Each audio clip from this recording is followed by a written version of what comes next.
Hello and welcome to a smerdp video, and today we're looking at crossover Mighty Morphin Power Rangers Teenage Mutant Ninja Turtles Round 3, and this is issue 3 of 5, written by Ryan Parrot, illustrations by Vincenzo, Federici, Raul Angelo on the colors, and Ed Dukeshire on the letters, and I apologize if I got any names wrong.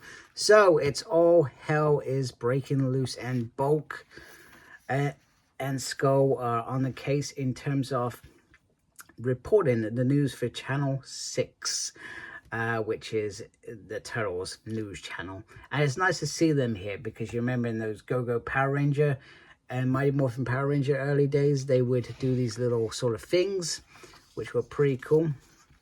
Shredder tries to say how alike Jason is to him when he was younger, and he has a lot of rage flowing through him, and with a proper mentor that could be something. And Jason sort of rubs it off, a middle-aged assassin who leeches off the morphing grid but still can't beat a bunch of teenagers. Why am I going to follow you, so to speak? Donnie sort of acknowledges that every time they are fighting these Ranger villains, they are getting weaker as powers are siphoned off them. Meanwhile, in the Technodrome, Zedd sort of plays to Leonardo's anguish at the moment by saying that, you know, he is not a worthy opponent, and he's failed just like his master. However, Leonardo flips it around by saying that sometimes you learn knowledge from older people. It's called a legacy that forges over, and sometimes the older ways are the best. And Zedd gets hit by some mutant gen. Meanwhile, Grace and Co are trying to fight off evil aliens, and Bamboo, Squat, and Stockman have gone in the Technodrome to operate it.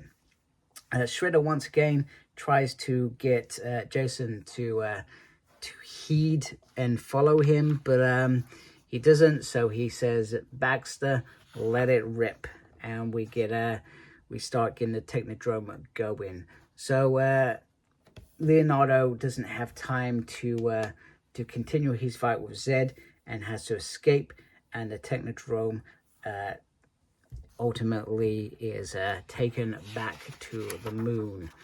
Meanwhile, Zordon and Alpha try to relate with Krang and Rita and play to their vanity, manipulating them to go against Zedd and Shredder because, of course, you wouldn't want them to win, right? Meanwhile, they're all the Turtles and all the Rangers are gathered up once together, and they sort of come to the conclusion that if we perhaps all worked together, maybe this wouldn't have happened. But they're also talking about getting their machines, their Megazord, and going after the Technodrome, which then Zordon comes in and says, that is exactly what Shredder and Zedd are relying on. That's why they're doing this, because they're expecting you to make moves that you wouldn't make normally.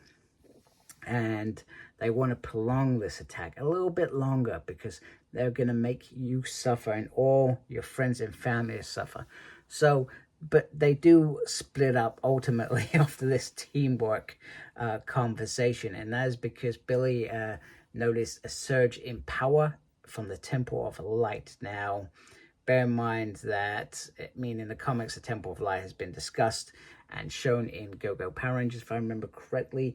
And in the show, it sort of wasn't really mentioned. You know, we just talked about the white light, and then Tommy is the White Ranger, and there's no history behind it. So this is sort of the first time that they are going to go to that temple. So meanwhile, in Dimension X, the Rangers are fighting Goldar and all sorts of goons. And the Nutrients, I think, join up with them, and they've got the Power Morphers that were the Dimension X Power Morphers, so they are there and going for that. Quite simple, which is pretty awesome. And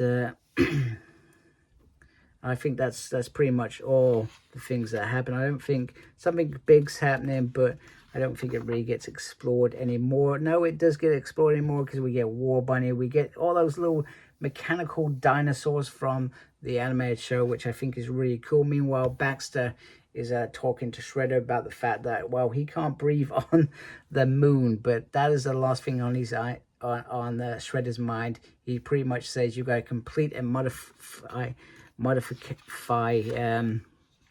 the power for me. You've got 12 hours. And meanwhile, Zedd whispers to Aurora Sucky that he can see everything now in the grid.